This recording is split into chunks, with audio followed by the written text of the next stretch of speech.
Alright, we gonna get right into it. The 600-pound life stars who died during filming, part one. This video is by the Big Craig, so if y'all like his content, go check him out. During or after the filming of the show, and there are none more infamous than the fan favourite from season 1, Henry Foote, who died in mysterious circumstances. 47-year-old Henry starred in the first season of the show and quickly won fans over with his affable personality and his commitment to losing weight. Move that chair. You don't want that? You don't want that? Mine's on the bathroom. A long trip. No problem. Despite being almost 750 pounds at the start of the show, Damn, 750 is a lot though. There was one dude on this show who was like 1,000. I don't know. That's just like crazy, yo. The highest I've ever been was 250, and I'm never going back, bro. But to hear like 400, 500, 600, 7, like damn, there's really levels to this shit, yo. When you really think about it. viewers found him relatable, genuine, and his story inspiring. 3.5 years ago, I was the operation manager of a transportation company. This may look like a step down, but it's a new beginning. He started the show for a heartwarming reason, as he wanted to lose weight in time for his high school reunion, and the show tracked him over 7 years. In that time, he managed to get his weight down to a whopping 275 pounds, less than half of what he weighed during the start of the show. But Henry's journey was not without its trials. In an unforeseen turn of events, during a skin removal surgery, Henry's heart stopped on the operating table. In a candid conversation with TLC, he recounted his near-death Man, his heart stopped, bro. It looked like he had like a lot of motivation too, so he was doing the right things too. experience, sharing how he saw the light to take him to heaven, but decided he wasn't ready for it. What's all like? Oh no, he's alive. What? He's good. It's just like having an all about that spirit. If they was to like take me to heaven, I wasn't ready for it. This moment on the show brought him even closer to the fans who supported him. However, this would only foreshadow upcoming events. In 2012, the same year his series was aired, tragedy struck when Henry was involved in a fatal accident. Police identified the woman killed in a horrible shuttle bus accident in the Med Center.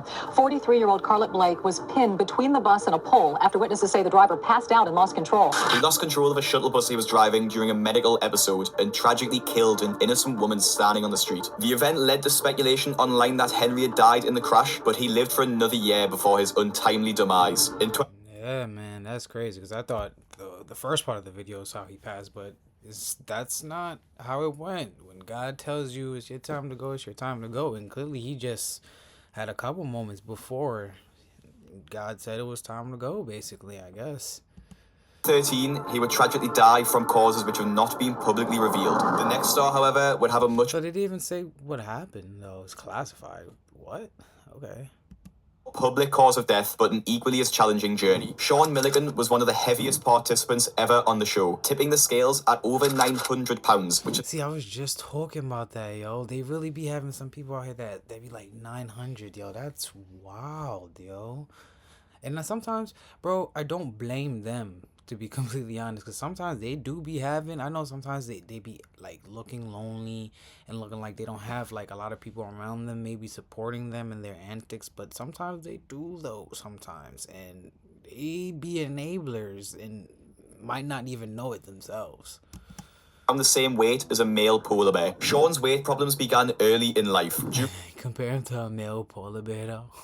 High school, a leg injury confined him to his bed, and his weight began to spiral out of control from there. His relationship with his father was also strained, and he turned to food for comfort, an issue that was further exacerbated by his physical injuries and weight gain. On the show, Sean shared his fear that he wouldn't live to see his 30th birthday if he didn't make drastic changes. To this end, Sean made the brave decision to seek help, leaving his bed for the first time in years to travel all the way to Houston. From there, he hoped to undergo potentially life-saving surgery with the renowned weight loss surgeon. And that's another problem too. When they see these doctors on TV or whatever the case may be, or online and stuff like that, they think like, oh, maybe I can just call them up and then I'll be all right and stuff like that. No, you gotta fix your mindset 100% first.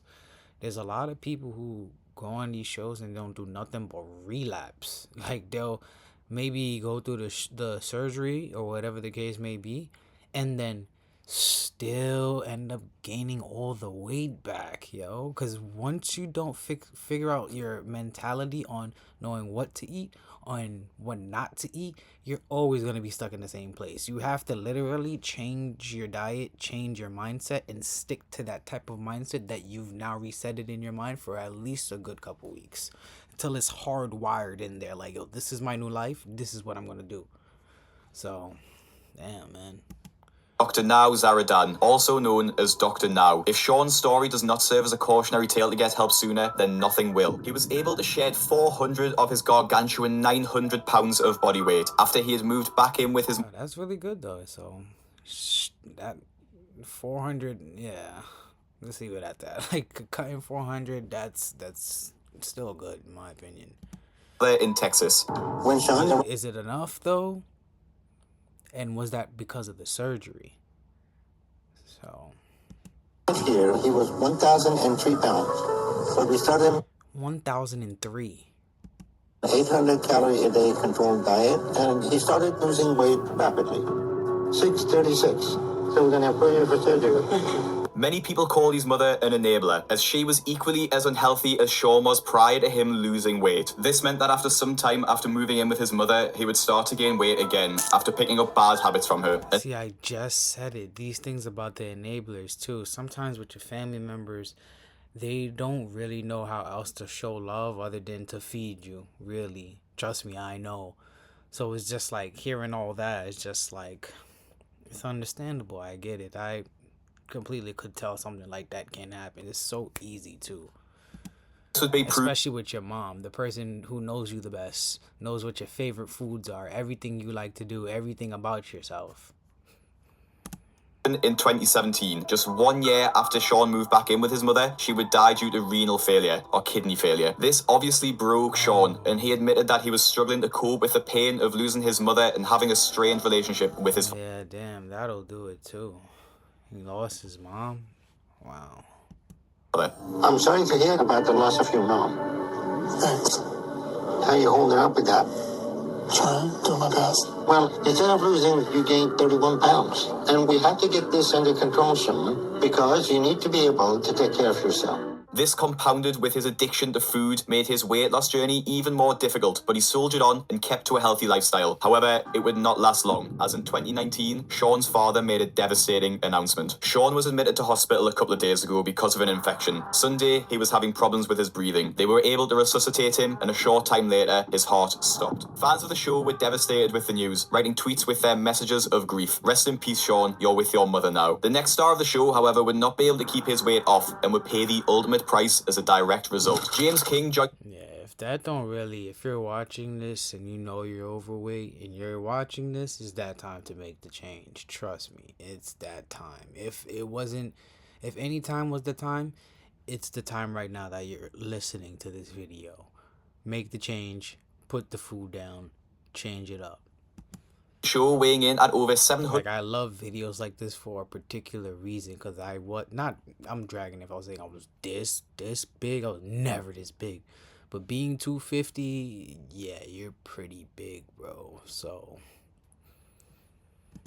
90 pounds. He was completely dependent on his wife and children to do daily tasks, as his monstrous weight meant that James was unable to ever leave his bed. Lisa. Huh? Did you call me? Yeah, I went to the bathroom. I need to be cleaned up. Driven by desperation of a better life and encouragement from his father, James took a... Yo, come on, man. Like, you don't feel uncomfortable when situations like this, like, this looks crazy. I'm not even gonna lie to you, this looks ridiculous. leap of faith in a bid to get his life back on track and decided to try and seek help. He took out a second mortgage on his house, a huge financial risk, in order to go from his home in Kentucky to Texas in order to see Dr. Now. Weight loss surgery is probably my best and only chance I'm gonna have to survive. Cameras started rolling, and after his episode of the show aired, fans of the show started to call James and his wife the most delusional couple ever, and it was easy to see why, after he questioned Dr. Now's advice and fought back against... Yikes. My God. ...his recommendations. You don't think your weight has to do anything with your eating habit? No, I don't. So where do you think your weight come from? Thin air? Your weight... Yeah, I'm not gonna lie, Doc is mad sarcastic sometimes, yo. Mad sarcastic. related to what But you... yeah, no, he's not being sarcastic. He's being for real. Like, what did you really think the weight came from? Thin air? You really think that? Like, yo, be for real, bro. Like, come on. But I like his style, though. You have to be sometimes upfront with these type of people because there's a lot of, how do you say it, yes men around them. They'll tell them, yeah, you're fine. You're good. You're good. Don't even worry about it. Don't even worry about it. That doctor doesn't look like he's playing that type of, like, shit at all. So it's just like, why are you gaining the weight? Why did you gain 30 pounds? We just lost 20. Why did you come back here and gain 40? You know what I mean? Some people need to feel that secondhand, that upfront embarrassment. So Well, he's not eating over 900 calories a day. During his hospital stay, his wife would sneak him food and James would not stick to his strict weight loss regime, which caused many people to question his determination. This was proven when his weight would balloon from £791 to £840 while still being on the show in hospital. We're trying to help you. You have not followed any of our direction. And you really believe that you're not eating very much. You believe that she's helping you and not bringing in food. But that's not reality. His weight caused him a plethora of health issues, including liver cirrhosis, kidney failure, and sepsis. Despite all of these issues very clearly caused by overeating, he would continue to deny it was his weight gain and overeating, and even go as far to claim his body doesn't burn any calories. And you What wanted is to life do it- different? No, you're the one that you're hurting him, okay? I'm not hurting him. I haven't gave him no food. I done told you that. I'm tired of you accusing me. How do you explain his weight? I don't know, doctor, now, but I'm telling you right now, I have she lying. not gave him no food. Okay, this How does is she all know that he miracle, has right? No, it's not a miracle. His body doesn't burn calories. Unfortunately, That is bad. That is really, really, really bad. James did not change his attitude to his weight loss, and neither did his wife. Dr. Now eventually dismissed him from the program after James showed a constant lack of care. Unfortunately, James, we can't get through to you, and Lisa won't stop feeding you. And if you don't agree to spend just 5 days apart from her, then there's nothing we can do. In 2020, James tragically And that's the problem too. That's what I was just saying. Some of these contestants probably see these shows and stuff like that and think like, oh, he's probably like a quick fixer-upper type shit. And we can just get a quick surgery and just get it done type shit. So it's just like, bro, what these people got to understand that they have to be mentally there. And a lot of them are not. So it would just be literally a waste to go ahead and get the surgery and get all that extra fat and fat removed just for you to return back in the same spot. Just to for you to refill yourself up again. It's so sad, and sometimes it ends up with death. With some people finally, like, you know, or well, in these cases it was too late, but maybe for the next person who's watching this, you know, you'll learn from these mistakes. Because you have to take this as a learning situation. died at just 49 years old in a 49, he was still young, hella young. That's really young when you really think about it. hospital in Nashville, just 3 years after he appeared on the show. The next patient to see Dr. Now would be slightly more receptive to the weight loss, but would lose his life in completely different circumstances. Robert Buchel was on the show during the 2017 series, and his weight peaked at over 842 pounds, almost one of the heaviest contestants on the show ever. Despite this, over the course of a few months, he managed to shift almost 300 pounds. The issues would begin to manifest after Robert's surgery, after he was administered highly addictive painkillers, which would cause a dark turn in his story. Despite the massive progress made in fighting his addiction with food, he would just replace it with an equally as dangerous addiction to these painkillers. Because he did understand that he was addicted to them. So it was a surprise to him when we cut him off to save his life. Robert was on these painkillers as he needed surgery to remove the excess weight, his bariatric surgery, and to remove multiple lymphedema masses. This obviously left him in substantial pain, and as a result, he grew dependent on these painkillers. He quickly spiraled into an addiction, as he would become more and more desperate to get his hands on the drugs. At one point, Robert tore through his surgical stitching in order to reach for more painkillers. He was sent back to the rehab center. Oh, shit, man. That's what I'm saying. Food and then there's actual drugs. Jesus Christ, man. He was fighting two demons at once. They just said he ripped his stitching trying to get like a drug or something like that. What was that? Surgical stitching in order to reach for more painkillers. He was sent Yeah, he ripped his surgical stitching in order to reach more drugs. Jesus Christ, that is ridiculous. to the rehab center, but he reportedly refused to even attempt to exercise without the use of painkillers. My leg is not letting me do it. Not me. You see, they make so much excuses. No one wants to put in the work, yo.